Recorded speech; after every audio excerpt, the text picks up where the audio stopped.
Just using a little bit of Laura Mercier's Hydrating Primer just to prep the skin to ensure that the foundation lasts the whole day and also looks good on the skin as well. So I'm just using my hands just to massage that into the skin properly. Here what I've done is just taken a little bit of Laura Mercier's Moisture Supreme Foundation in Tawny Beige, and I've just used about one pump, and I'm just using my fingers just to place that onto the skin, just dotting it in random places. I put a little bit more onto the cheek area because I have a little bit of redness around that sort of area.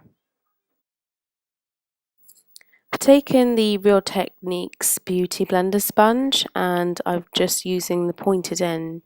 It's a damp sponge which I've already kind of applied water to and then just squeezed it out, and all I'm doing is just using that just to push the foundation into the skin.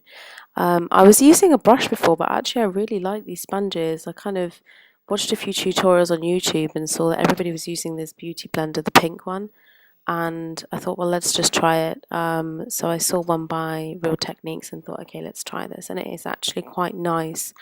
And you can use it to apply lots of different products. You can use it to apply concealer because of the pointed kind of edge to it. You can also use it to apply cream products as well, which is quite nice. You'll see in the video that I don't actually use very many other tools apart from the beauty blender and just a few brushes. I'm just using a little bit of MAC's Prep and Prime the Illuminator in Bright Forecast. This is more kind of an illuminator, and I really have no idea why I'm looking so confused there. And it's just to brighten the under eye areas before you put your concealer on.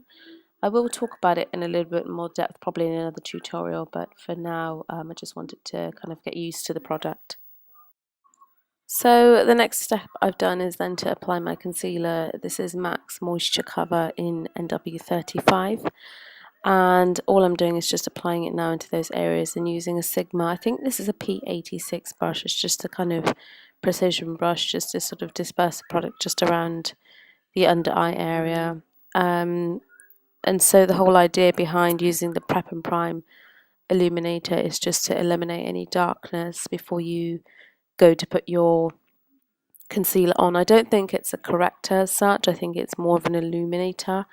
I don't really know what I think of it as of yet, but I think I'll just use it a little bit more and then probably do a tutorial on it so you can see. Just taken a little bit of Laura Mercier's translucent powder, and I've just used that just to set very, very lightly the centre of the face, just to take any shine down and slightly mattify that area.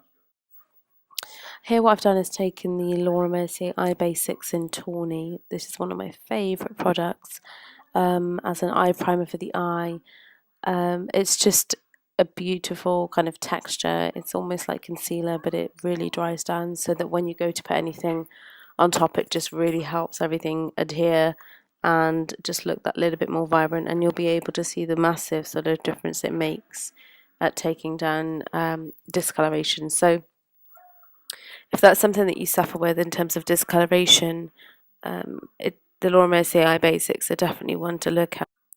Just grooming through my brows here with the Laura Mercier Eyebrow Groomer, and then I've just taken MAC's Stud Eyebrow Pencil, and I'm just using that to kind of give me a little bit more definition to the brows. So I'm just kind of using it to slightly plot back in a sort of shape, and just being really gentle with the brush because I don't like it to look too harsh, although most of you who know me know that I like quite strong brows anyway, but as natural as possible within my range. So what I'm doing now is I've actually extended this clip slightly just to show you. This is what's known as the Tightlined technique. Now, I am going to say that the brush I'm using isn't the correct brush. It's supposed to be a flat eyeliner brush, but I literally was doing this quite quickly. But what I've taken is Laura Mercier's gel eyeliner in Noir, so you can see the difference there that it makes. But if you need a little bit more definition, then this is a really good technique without having to make your makeup quite heavy. And I'm just using the excess of that brush, and I've just used it on the lower waterline as well. But the Tightline technique is it's meant to go into the root of the lashes, as you can see there. So what I find is if you jut the eyelid forward slightly and you just kind of push down, it kind of juts the eyelid forward and you can apply that a little bit easier. And I've just turned the brush back on itself to make it a bit easier. I've then just taken the excess of what's on that brush and just run it along the top lash line, and that's just to give me just a little bit more definition. I feel a bit naked without that, and all I've done here is just taken a pencil brush and I've smudged it so that it doesn't look too harsh. And I'm just doing the same on the other side. I've not taken any product on it, it's just a brush just to smudge it. Just taking the Sheer Mirror eyelash curlers and just curling the eyelashes. And this is quite an important step if you've only just got something, say, Tightline on, because you want the eyes to look kind of nice and awake. That's the whole point of Tightline. So hence that's why I've just curled my eyelashes. Just taking the L'Oreal Miss Manga mascara, and I'm just using that to obviously apply mascara. Basically, I like to wear quite a lot of mascara, and this is quite a good one actually. I was quite impressed. Normally use the Benefits They're Real, and I thought I'd try something different. My big thing is the brush. The brush has to kind of be quite big, and I guess just so that I can get a lot of volume down in the roots of the lashes. So yeah, I'm going to apply that to the bottom lashes as well, and that will complete the look. I've just used the Sigma P86 brush just to apply a little bit of Laura Mercier's Illuminating Tinted Moisturiser. This is Warm Radiance. So it's kind of like, I guess, a cream product as such. It's actually a tinted moisturiser that's just got a sort of pearlized finish to it. So I'm using that just to apply that to the tops of the cheekbones, just for a nice sort of glow. Again, I've gone back to using the Beauty Blender by Real Techniques, and again just pushing that into the skin, and that will just give us a nice kind of glow that doesn't look too kind of powdery as such.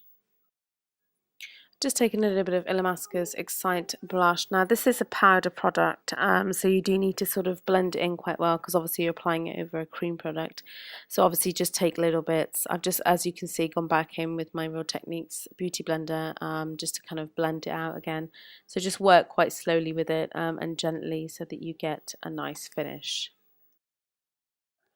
So here I'm just taking MAC's Lip Pencil in Nightmoth, and I'm just lining my lips. Now I have a bit of a story to tell. I thought I ordered the OCC Lip Tar in Black Metal Dahlia.